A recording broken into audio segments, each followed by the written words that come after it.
Every town has a house that no one dares to walk past. In the small town of Fairview, that house was the old Miller place.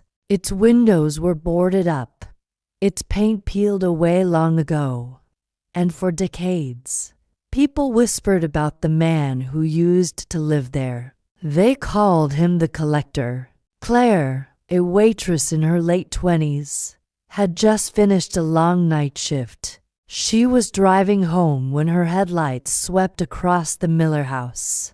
It was supposed to be abandoned, yet she noticed something that made her grip the wheel tighter. A faint light glowed in the upstairs window, and for a moment, she swore she saw someone standing there, watching her car as it passed. She laughed it off, probably her imagination, but unease followed her all the way home. When Claire stepped inside her apartment, she dropped her keys on the counter, kicked off her shoes, and glanced at her phone.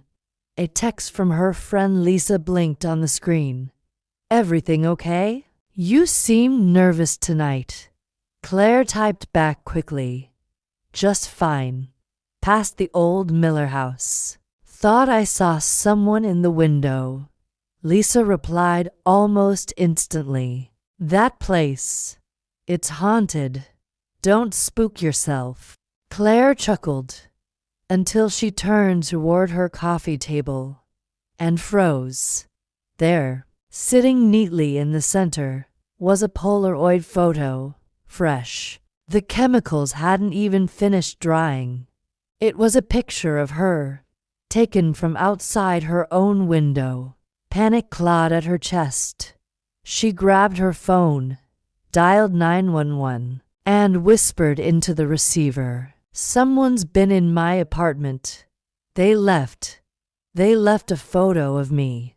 The dispatcher told her to lock herself in her room. Officers were on the way. She did exactly that, barricading herself inside her bedroom, knife clutched in trembling hands.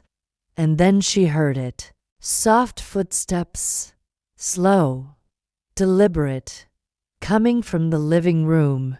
She held her breath. The footsteps drew closer, stopping right outside her bedroom door.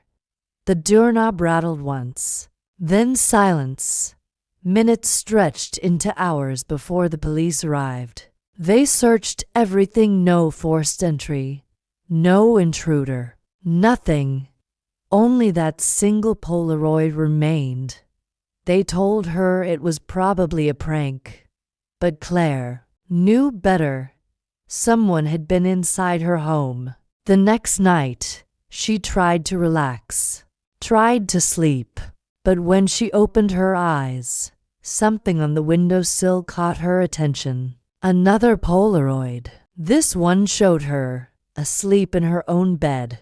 Her blood ran cold. The following days became a blur of terror. She found photographs pinned to her bathroom mirror, tucked beneath her pillow, placed on her couch. Each one was closer, clearer, more recent.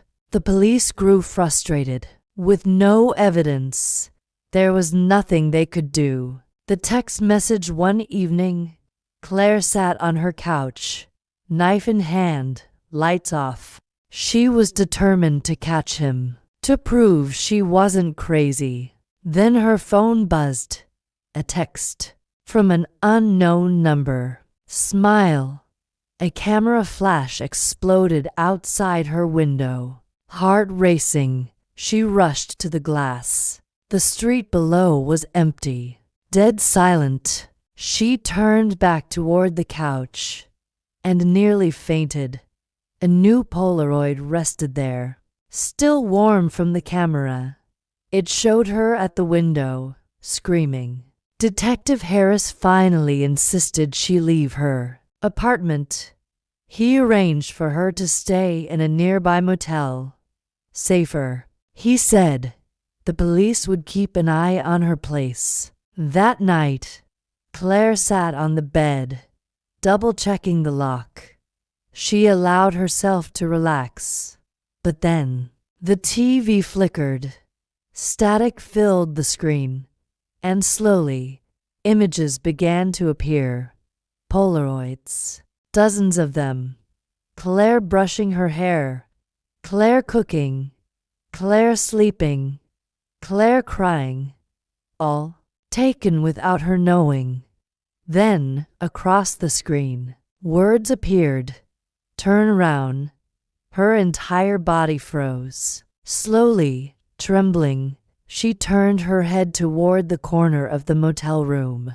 And there he was. A tall figure stood in the shadows, face hidden behind a mask stitched together from dozens of Polaroid photos. His gloved hand clutched a camera. The last sound Claire ever heard was the snap of the shutter. Days later, detectives stormed the abandoned Miller house. What they found inside still haunts them. Every wall was covered in photographs, hundreds of Polaroids. Women and men smiling unknowingly, then screaming, then lifeless. And pinned in the center, freshly developed, was Claire's final photo. Her eyes wide with terror, frozen forever in the instant before she vanished.